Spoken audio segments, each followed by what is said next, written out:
Это какой-то был странный чувак, совершенно для меня несимпатичный, какой-то, ну, в общем, я не понимала, что он говорит.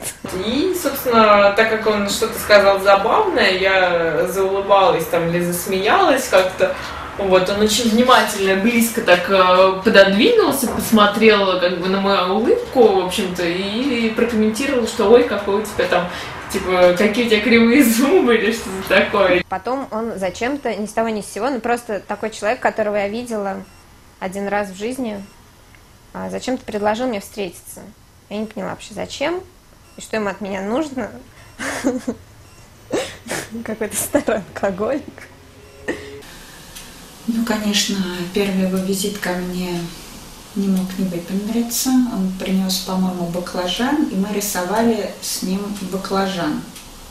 Баклажан этот был с эманациями. Я точно не помню, как все было, но вот этот вот образ баклажана с эманациями мне почему-то запомнился. Это было такое совместное творчество. Он предложил мне написать роман вдвоем.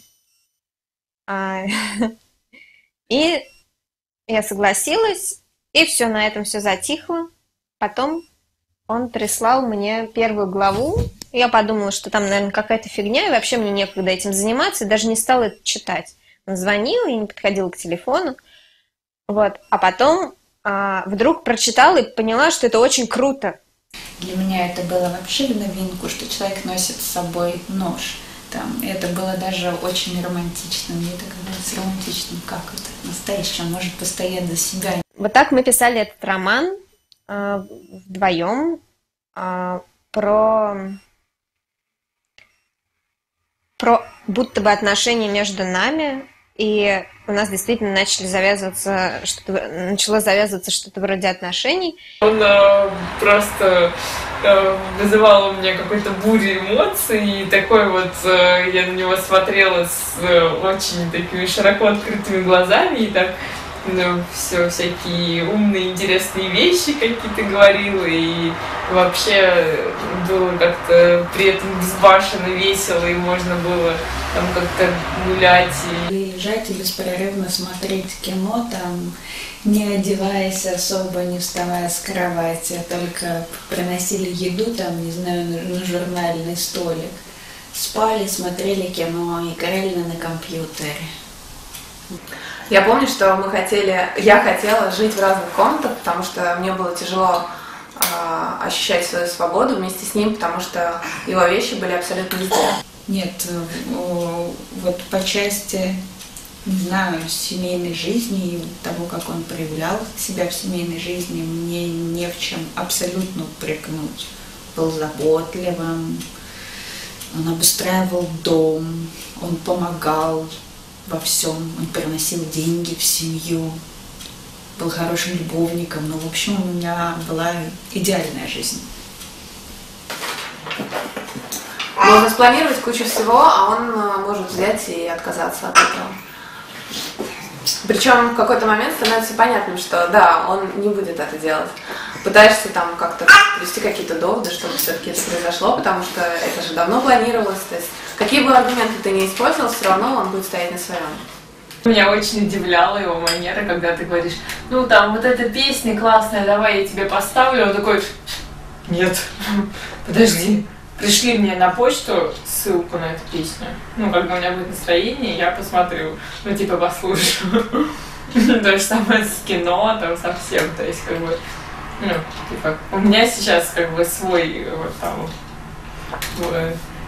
свой процесс, как бы, и, как бы, не смею его прерывать. Косвенно наблюдаю все эти годы, что мы очень эпизодически общаемся, там, по каким-то комментариям в ЖЖ или, не знаю, в Фейсбуке. Или там еще на первых порах я общалась с Кириллом, он мне что-то рассказывал про одну девушку, которая сменяла другую, там, то появлялись записи про то, как он хочет семейных отношений, но не складывается. У нас все завязалось на музыке. Вот, скажем так, мы вместе играли, мы вместе пели, что-то делали, что-то придумывали. И вылилось в то, что вылилось. Мне кажется, он в любой женщине просто может отыскать вот как бы скрытый такой изюм, то есть который там никто другой вообще как бы в жизни не заметит.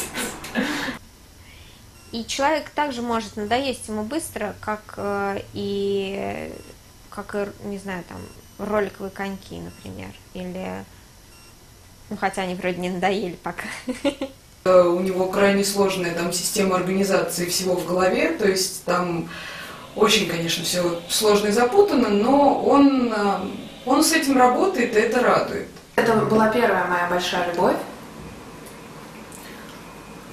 И то, как все закончилось, тоже очень сильно повлияло. Как-то раз мы с подругой, которая также является бывшей девушкой Кирилла, решили сделать ему подарок на день рождения.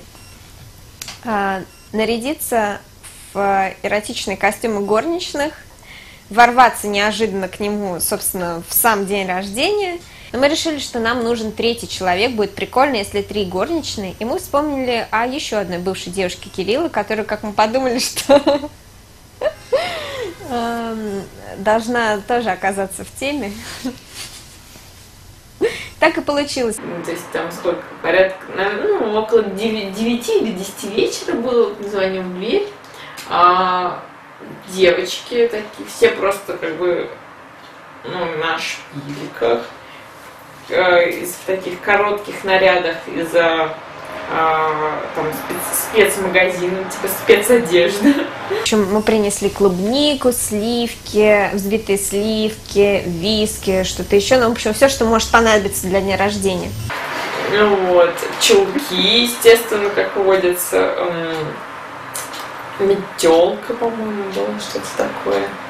А в руках договор о том, что наш господин и повелитель сегодня вот как бы получает власть, собственно, и как бы и право на управление, как бы повелевать вообще, как бы говорить все, что как бы все, что делать для 3, собственно, прекрасных барышень.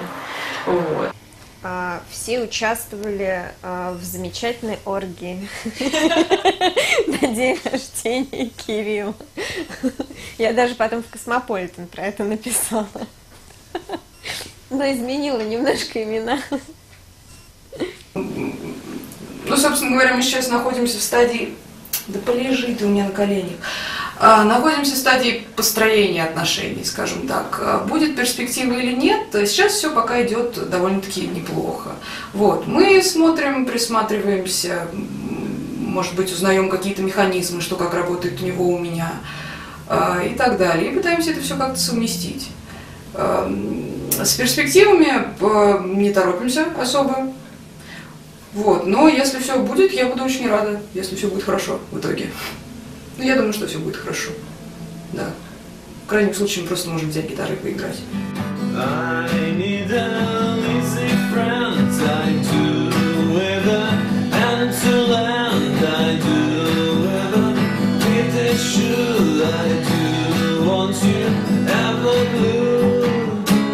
Take advantage, right? You help me out to try.